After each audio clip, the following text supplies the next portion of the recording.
longtime Senate Republican leader Mitch McConnell, who has represented Kentucky in the Senate since 1985, has announced that he'll step down from his leadership post in November. And so the race is on to replace him, making for one of the most intriguing political stories of the year, aside from the presidential election, of course, and the battle for control of Congress itself. What's going to happen? Who better to ask than a veteran professional political gambler, oddsmaker, and analyst? That's who we have with us today, all the way from England. So don't go away. Welcome to Lean to the Left, home of no-holds-barred commentary, plus interviews with fascinating people, some of them top experts, others simply with interesting stories to tell. You'll never know who'll show up at Lean to the Left. Now here's your host, Bob Gaddy. We welcome to the podcast Paul Krishnamurti, political oddsmaker and analyst for BetOnline.ag. Paul began betting on politics in the UK in 2001 and in the US in 2008. And he tells me that's basically the way he earns his living, as being a gambler, which just amazes me that he can do that. Anyway, he's been an analyst for Betfair, the world's largest betting exchange, and since 2020, he's been the political oddsmaker for BetOnline.ag. So, Paul, welcome to the Lean to the Left podcast, my friend. Thanks for having me on, Bob.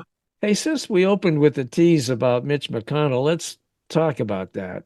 Looks like we have three Johns, all white guys in their 60s, Cornyn of Texas, Thune of South Dakota, and Barrasso of Wyoming, leading the race to succeed him. So what are the odds of that, Paul? When we first opened the betting, it was pretty much a 3 and 4 vote race between those three plus Steve Daines. Yeah. It has become clear, at least from news reports, that John Barrasso will probably run for number 2 and that Steve Daines, who was the fourth man, is probably not going to run for it. So it looks like a match between John Cornyn and John Thune. Okay. Now, we won't know this until after the election, of course. Right. So much could change in the meantime. Other people could come into it. At the moment, we're odds of plus 110 for each of the two main ones. So in percentage terms, that's like a 46%, 47% chance on Cornyn and Thune, right? And then we would have Barrasso at 12-1, so an 8% chance. Daines at 20, so 5% chance. Okay. All right. So Barrasso is pulled back. He's saying he's only going to run for the second slot. It looks that way, yes. That's all the reports are saying that I'm reading. Of course, the interesting thing is that were it he to run for it, I thought he would have a pretty good chance because he's seen as the most pro-Trump out of the three. Right. And we're seeing many elections in the Republican Party going to non-Trump endorsements. But it doesn't, apparently it's going to be Cornyn or Thune. How is it that you're in the UK? So what is it that you're so involved with U.S. politics? What is that? I think you have to. I get why that is a difficult question for Americans, but if you came here and watched the news, or I suspect anywhere in the world, there's nothing like U.S. politics. It's the only game in town. American elections are the most compelling, widely covered, entertaining contests.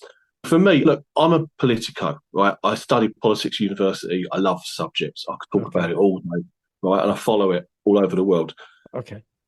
But when I started betting on it, for example, I'd never lived through an American election.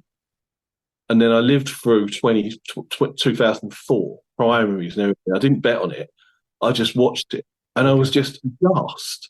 It was like, what? 9 months, 10 months out?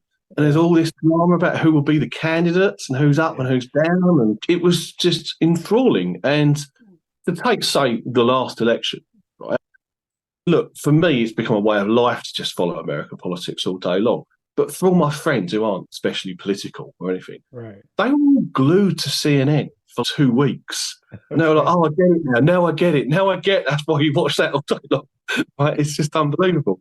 Yes. So exciting. Everything about it, from the drama, from the circus, but also the way the results come in, the way that results are announced ward by district. It's so exciting. It is exciting. Absolutely. I've been involved in politics for years myself as a journalist mostly.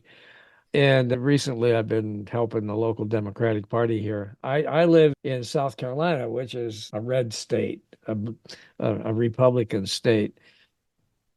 And the Democrats have a tough time. And I've been helping them out with communications work for the last few years since I moved here. Now, if I know, Paul, that you would never, ever lay down a bet on anything like who is going to be the next Republican leader of the Senate. But if you were to do that, if you were, who would you pick and why? I think Cornyn, because from what I gather, and believe me, this is a difficult market for me because this is all behind closed door stuff. It's what Yeah. people are saying Yeah, quite right. privately. But Thune is anti-Trump. He used to. I know he's not. I know he's coming. He's fallen into line as they do. Yeah, But he was anti-Trump. He was very critical of Trump, right. and that generally seems to be like a suicide note for Republicans Yeah, nowadays. like a kiss of death. Yeah, Yeah. Either you support Trump or you go away. That's pretty much it. yeah, Yeah. yeah. Now, so let's go to Trump. You're talking about Trump. He lucked out the other day when the judge in New York cut that fraud bond that he had to pay from 464 million to 175 million, and he gave him an extra 10 days to come up with that money. Mm. Now, until that happened, some were betting that Trump would be forced to declare bankruptcy. And I think I saw on some stuff you Mm. sent me that you guys actually had odds on that. What do you think about that now? Yeah, just to go through the history of that, I thought a month ago that it was inevitable that he would be that he would declare bankruptcy because he Uh-huh. can't pay, he doesn't have that money, right? And as much as like he might want to get money from whatever source, that's a bit, 500 million is a bit too much. Yeah. We took a lot of money though on him not declaring bankruptcy, and that was Really? forced into favour. Yeah, so Yeah. that was forced into favour it. Yeah. That is now a 75% chance at 3-1 on, as opposed to 33 that he does. Now, again, the fact that they have reduced the amount he needs to pay makes it even less likely. And then I noticed yesterday that he's now selling Trump endorsed Bibles for $60 a crack. Has Trump endorsed Bibles? Yes, he's I encouraging his didn't see followers. that. So on top of his golden high top sneakers, he's got Trump Bibles. Yes, $60 a crack. $60 a crack for a Trump Bible. Yeah, yeah. Oh my Now, God. some simple maths here. If 3 million of his supporters buy a Trump endorsed Bible, there's his bond money.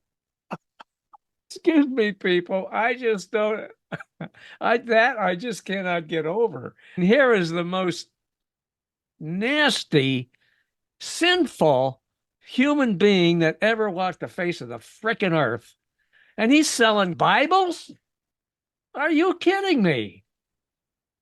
You've got to therefore think if they've already managed to get the bond reduced to a third, Yeah. not going to go bankrupt. This is going to just carry on and it'll get paid by somebody. And maybe Elon Musk will pay it for him.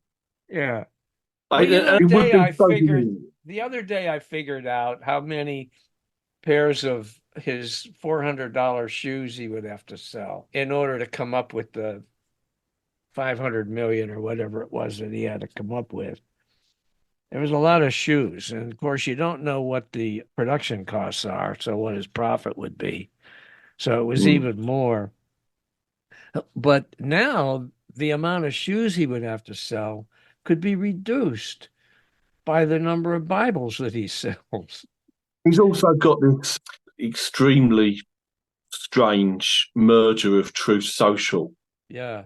for some extraordinary amount of money that doesn't seem to make much sense. So I think he's going to get the money from someone.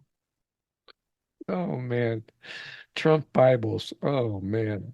Is he going to hold it upside down like he did when he was standing outside of that church Mm.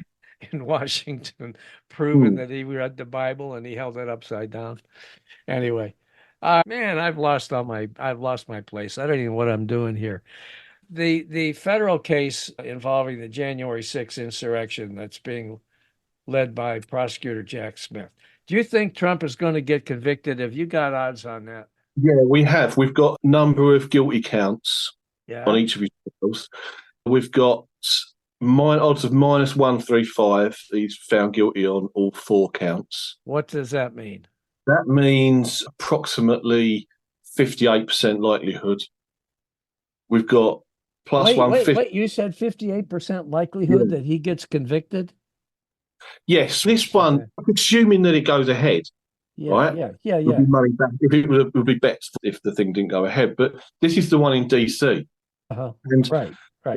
reading that indictment, it looked a pretty open and shut case. I thought Jack Smith went for the bare minimum. Yeah. Like, we know we can get you on this, and we'll leave the bigger detail to Fannie Willis in Georgia. I would have that, and our odds give it only an 18% chance that he has 0 guilty counts before. Okay. Do you think he's going to go to prison? I don't. So we've got 2 markets there. We've got to be convicted and serve jail time before 2025. There, we give only a 9% chance that he goes to prison before next year. Okay. And we give like a 97% chance that he doesn't. Okay. But we've got before 2026, that's a more open market.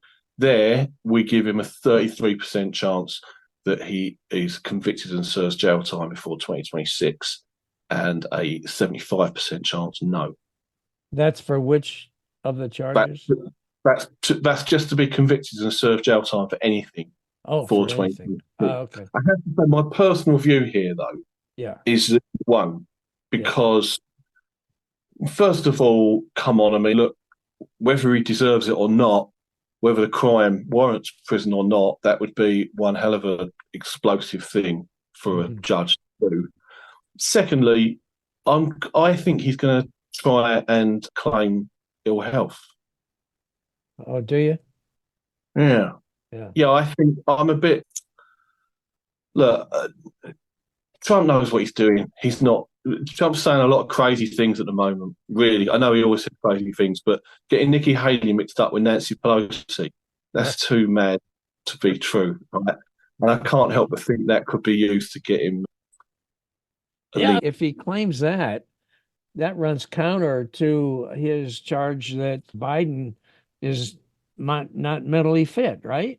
Oh, absolutely. Yeah. But we're probably looking here at stuff that would happen after the election. Okay. He's done such a good job in delaying this. It increasingly looks like the only trial he's going to face is the Stormy Daniels trial. Yeah. I very much doubt that would result in a prison sentence anyway. Right. And I had a guy on my show the other day who pointed out the difficulty of having the Secret Service protecting him in a prison. You would have thought, he would have to have his own wing or something. Yeah, think about that though.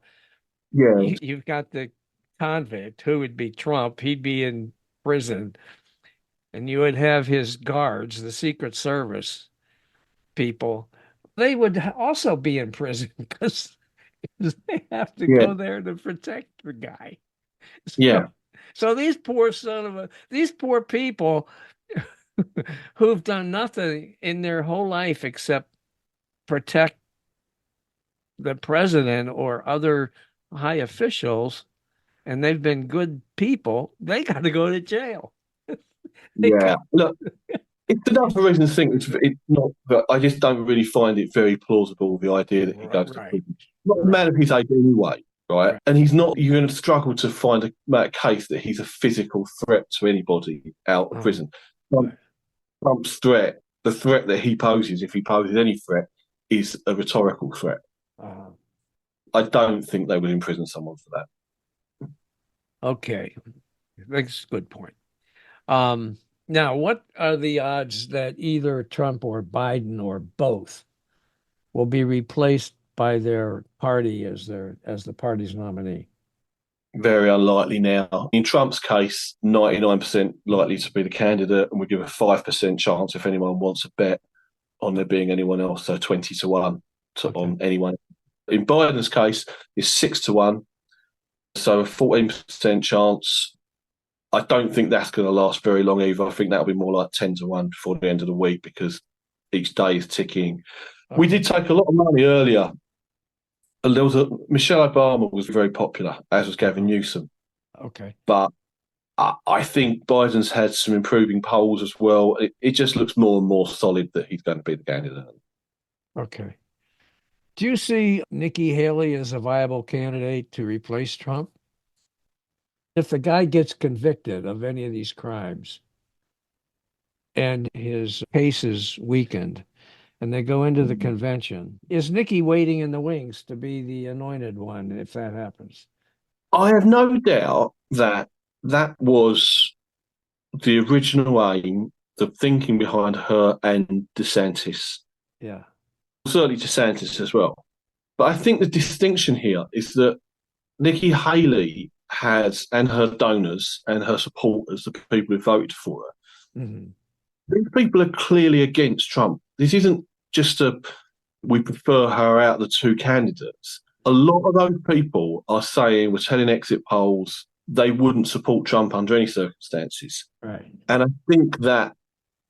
I personally think that what Haley's realised throughout the campaign is there is no future for her or someone of her political mindset, for example, a pro-NATO, pro-Ukraine person, right, in Trump's Republican Party.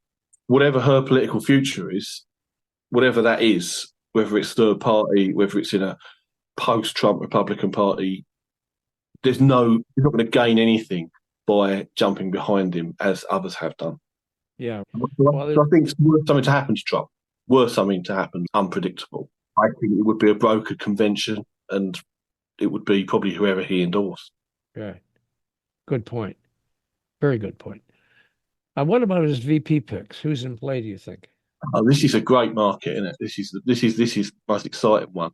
Just bear with me a second. Okay. Okay. The man has to check his numbers. I do have to check my numbers because these change rapidly. Okay. So favourite at the moment, he's a joint favourite, Kristi Noem and Tim Scott. Okay. That's about 27% chance. Then we've got Vivek Ramaswamy. We've got Elise Stefanik, Tulsi Gabbard, Ben Carson. They're the top lot. There's literally dozens and dozens of names on this list. Okay, so let me ask you this. If you were going to bet on this, and you might, who knows? I have bet on this. You did? I have already bet on this, yes. Who'd you pick? Tulsi Gabbard. Oh, really? Yeah.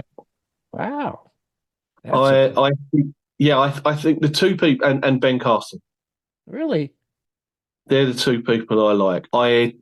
I do not believe that Trump will pick anybody who is not fully lockstep behind his position on Russia, Ukraine, NATO. Okay. This isn't like 2016 when he picked Mike Pence. He needed someone to shore up his base with the evangelicals, the mainstream. Now, the Republican Party now is Trump in character in every aspect. He doesn't need anybody like Pence to shore up his evangelical base now because he's selling Bibles. You're selling Bibles, you got to be a godly person, right?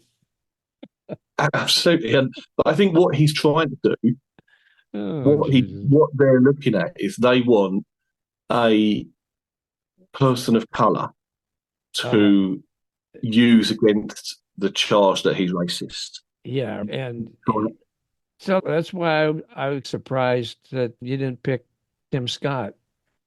Yeah, but the problem with Tim Scott's definitely desperate for the job. And he's definitely on the list. But Tim Scott is fundamentally, or was fundamentally, part of that GOP establishment. Yeah. He was pro-Ukraine during all the debates. Mm-hmm. So I don't think Trump would trust him. Trump wants someone there. Again, let's say Trump, he is in danger here of being forced off the ticket late Right. by court cases.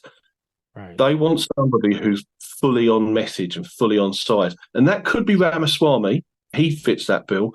But then I don't think Trump would pick someone like Ramaswamy, because Ramaswamy's already proved he can't be trusted during the primaries that he was Right. lobbed against him. Right. Tulsi Gabbard is as loyal as it comes to what she's done. Lockstep since the moment he entered politics, she has worked on his behalf. Yeah, and he's got trouble with the women's vote now. Indeed.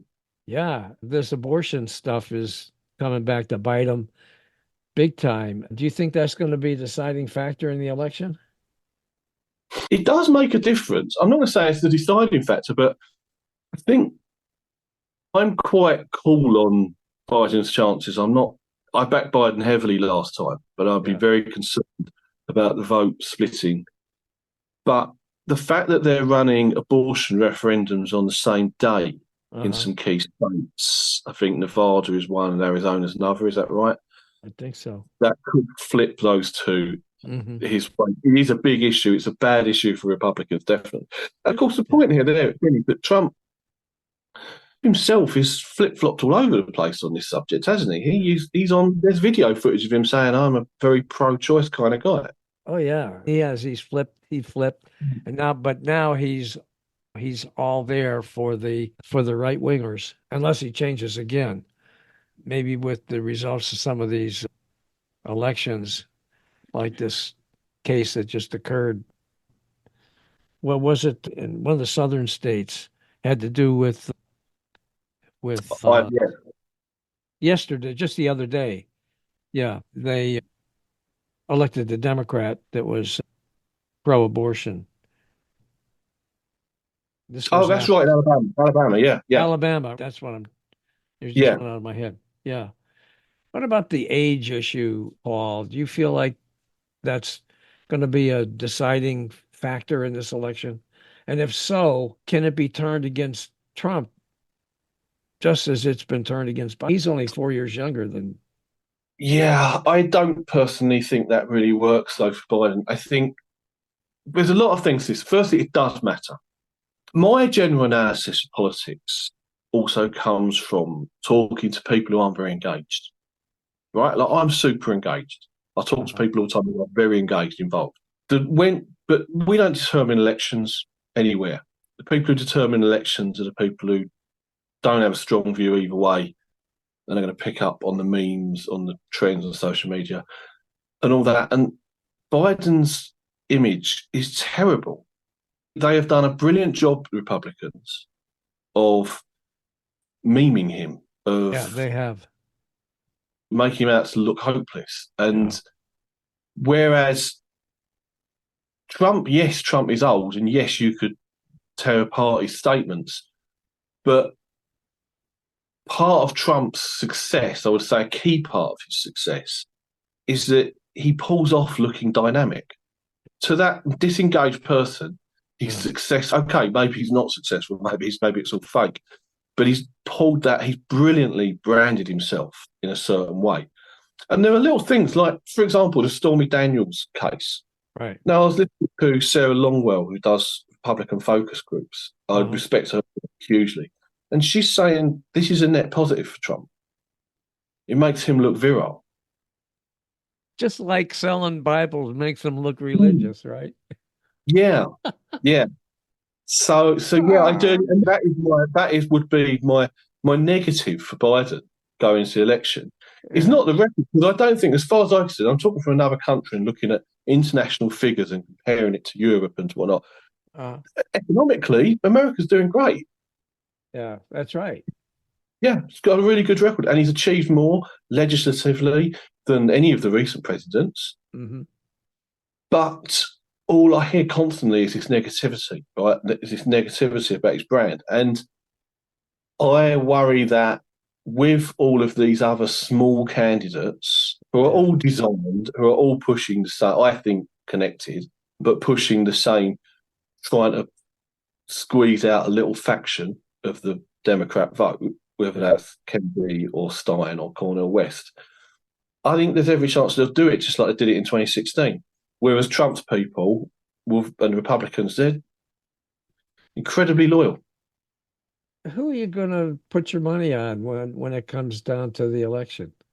At the moment, my money's on Biden because he was better value. Okay. Yeah.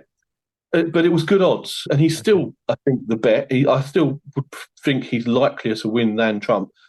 I think that all I just said about the worry that the Biden vote will fragment, you've also got the problem that Nikki Haley demonstrated there, that a significant part of the Republican base now has had enough of Trump. I am still a Biden back. I also, like I've thought all the way through this, a lot of the time you've got to think ahead. You've got to think ahead to the campaign, how things will be framed. Right.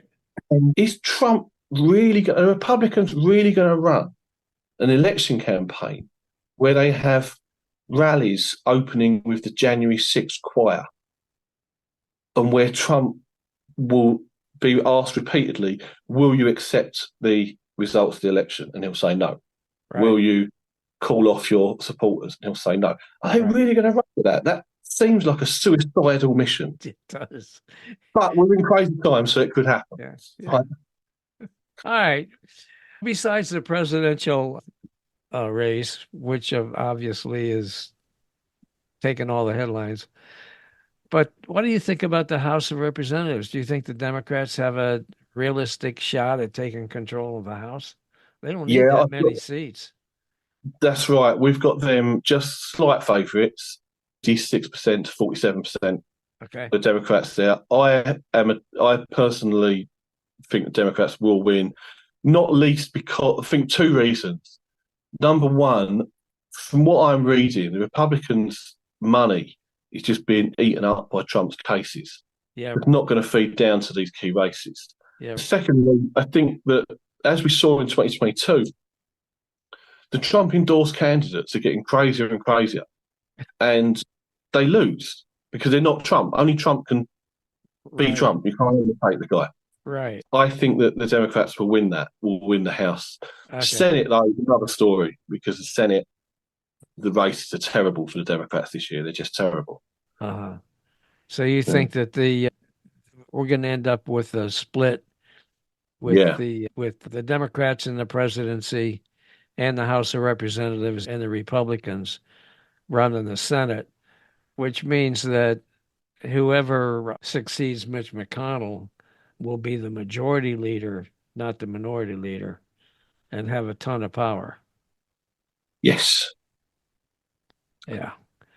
Which is going to make it hard for Biden if he continues as the president. Just to quote the odds there, we are 80% Republicans to win the Senate, to control the Senate. Oh, is that right? Only 28% Democrats. Wow. And when you look at the races, in honesty, if I'm honest, I think 80% is probably low. There are seats up for grabs here. West Virginia's going to go Republican. Mm-hmm. That's just gone, right? I think they could well hold on in Ohio and in Montana. Mm-hmm. But they're going to lose West Virginia, means they've got to gain one somewhere. And the only one that looks winnable is Texas. It doesn't really. Texas doesn't look particularly winnable. It's a long shot. Yeah. The Republicans could also take Maryland. Do you think that could happen? Really? I know that he's... I do. What's his name? The guy who was the former governor. He's extreme. Yeah, he's very popular. And I was reading the other day that they think that he's got a good shot. And I would be surprised. I'm from Maryland, and I would be surprised. So let's talk a little bit about BetOnline.ag. I gather that people can bet on politics there, right? Yeah, I would say now we've got by far and away the widest range of political markets. Just to expand, we're just talking about the Senate, for instance. I'm looking here, and this is something that people didn't used to do. Bookmakers didn't used to do this. We've got every single race. We've either got odds on to, if the state is competitive, then we've got odds on to win the Senate race. And if not, we've got by what margin the favourite will win it by. So just to take an example of that, what we've got here is, say, Wyoming. Wyoming, obviously, that's a Republican win, right? No one's going to seriously bet on the Democrats there. So we go over or under 38.5% winning margin. Yeah. And we offer that on every race. Now, we've got, just to run down US odds, we've got Joe Biden approval rating at the end of every month. Okay. We've got all sorts of specials about Biden. Will he be impeached? Will the House vote to impeach him? Will you last full term? We've got, will Mike Johnson still be Speaker of the House at the next election? Yeah. Yeah. That's a good one. That's a good one. You got old Marjorie Taylor Greene going after his ass. Yeah, that's a really unpredictable one, isn't it? Yeah. Because they're furious, and those are the guys who elected him, right? Yeah. And you've also got this petition over Ukraine spending, which will infuriate us. At the moment, we've got that. The odds there, we've got our 68% yes that he will be Speaker at the election, and 38% that he won't. Okay. But really, could go either way, that one. We've got Electoral College money. We've got all of the Trump indictments, like I was saying, vice president, winning party. We do world politics as well. So we've got, for instance, which of 10 world leaders named will be the next to leave office. We've got, when will Putin leave office? We've got... Never. There you go. If you think, like, he's a 28% chance to last till 2030. But that's quite a long time, isn't it? Why? Because of his age? Is it because of his age? People, I don't know. Obviously, you have to deal with any information coming out of Russia with huge skepticism. There's a lot of sort of credible reports that he's very ill. Oh, okay. And there has been footage of him in situations where he looked extremely ill. Uh-huh. And there is also, there's got to be the chance that he's going to be poisoned or something, or assassinated in some way, right? So I think it's always an open market. Okay. We've got big UK elections this year, which we will have an enormous range of markets because, as you can imagine, I'm all over that. So do you have odds on whether Putin will be poisoned to death or not? No, we don't have it specific. We don't bet. We draw the line on betting on death. That's a good thing. Yes, no, we got to have some sense. But in the cut, but we are just, when will Putin leave office? But if you are talking about that in Russia, given how these things are in play, aren't they? I was looking at my audience statistics the other day, and I have apparently a lot of subscribers in Russia and Moscow. I bet you do, yeah. Yeah. I don't understand why that is, but I'm certainly not going after them. But they're not going to. I think it's fair to say that, especially over the last decade in the Trump era, nobody's watching American politics closer than Russia. That's probably true. Okay. It's been a lot of fun. You got anything else you want to tell us? What else? What other little things you got going on there? So I think another big thing we've got is the UK elections. That's a really big thing. That's coming up. That could happen at any time now. It's going to happen this year. Again, have absolutely hundreds of markets on that. We'll be having individual races. And all of this American election stuff, there'll be more and more available. I haven't got any House districts up yet because I want to know the candidates. I want to have the candidates clarified. But certainly, let's say the closest 50, the 50 most competitive, we'll have odds on all of them. We offered them for the first time in 2022. Very popular. I was really surprised just how popular. Yeah. Okay. Now, BetOnline.ag, is that your company? That's our site. I work for them. You work for them. Okay. Yeah. So how do they make their money? They get a percentage of what's bet, or how does that all work? Oh, it's just bookmaking. So the nature of bookmaking is that, see, I quoted a lot of those odds in percentages. Now, okay, every probability in human life has a percentage to it. Whether we like it or not, it does. We could literally just have a bet now and say, the next car to drive past your house, what colour will it be? Okay. Yeah. Now, imagine, so let's say we were betting on the toss of a coin, right? Okay. The real odds are 50-50. But for a bookmaker, you would quote 51, 40, 51, 51, or 51.5, 51.5.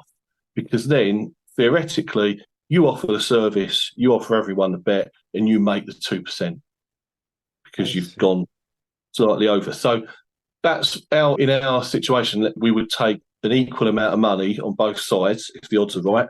Okay. We'd make the percentage. Of course, it doesn't work like that because the odds are rarely truly right. People, if I say what will the Republican margin in Wyoming be, it's going to be over or under 38.5, and it really comes down to whether I'm right or wrong, and we'll win if I'm right, or whether the gamblers are right. Right, got it. Okay, you make your money exclusively from being a gambler? Not now, because I work for BetOnline and I've got. Okay. I pointed out, yeah, no. So I was in gambling when I was a child, right? Really? I worked with now. Yeah, I was about 13, 14, and I worked out that you could bet on soccer, and it was like, really, because I'm good at maths and I'm really into my sport, and it was like, really, like I can make profit betting on 3 football teams to win. So I just got completely absorbed by it. Really? And I was semi-professional for years. I went and worked in the industry, like running shops for a bit. Mm-hmm. Then 2003, I turned professional, and it was my main living for 17 years. Wow. In the middle of that, because I can write and I was doing a lot about, I started doing journalism on the side, doing analysis of the stuff I was predicting. And then now I do all three. I do BetOnline, I make the odds there. I'm sort of a consultant there. Uh-huh. And I do some analysis for Betfair and such people. And I also gamble myself. But the gambling for myself is now, it's not my main income. It's an extra. It's a pastime. It's an extra pastime. Okay. Well, that's very interesting, Paul. I do appreciate you coming on with us on the Lean to the Left podcast. And I'm happy that you feel like in the end Biden's going to win. I'm not so happy that you think that the Senate is going to go to the Republicans, but I think you're right. And one thing's for sure, this is going to be a really interesting and historic time that we're living in right now, running up to this election, especially with all these court cases involving Donald Trump, and the fact that we have, for the first time, we have a former president of the United States who's going to be in criminal court as a defendant, and that's just an amazing thing. So, yeah, thanks for having me on, Bob. It's a great pleasure. Really enjoyed it. All right, thank you very much. Hey guys, thanks for watching. I hope you enjoyed this Lean to the Left video and that you found it interesting and informative. Please visit on a regular basis and check out our interviews with guests on topics that focus on progressive politics and the important social issues of our time. Now, our interview shows stream on Mondays with special episodes on Thursdays. And you can check out upcoming shows, guests, and topics at podcast.leantotheleft.net. Subscribe to our audio version there and to our video shows here at YouTube. And follow us on social media. Facebook at Bob Gatty and the Lean to the Left podcast. Now, it's two. Bob Gatty is one Facebook page, and the Lean to the Left podcast is a second Facebook page. Twitter at Lean to the Left 1. Instagram at Lean to the Left 1. TikTok at Lean to the Left. LinkedIn at Bob Gatty. And YouTube at Lean to the Left. Now, I hope you'll support Lean to the Left as well so we can keep things going. Just click on the Donate tab at the top of the leantotheleft.net homepage and contribute by buying me a cup of coffee. That'll really help and would be much, much, much appreciated. Now, this is Bob Gatty signing off for Lean to the Left. Thanks for sharing your time with us.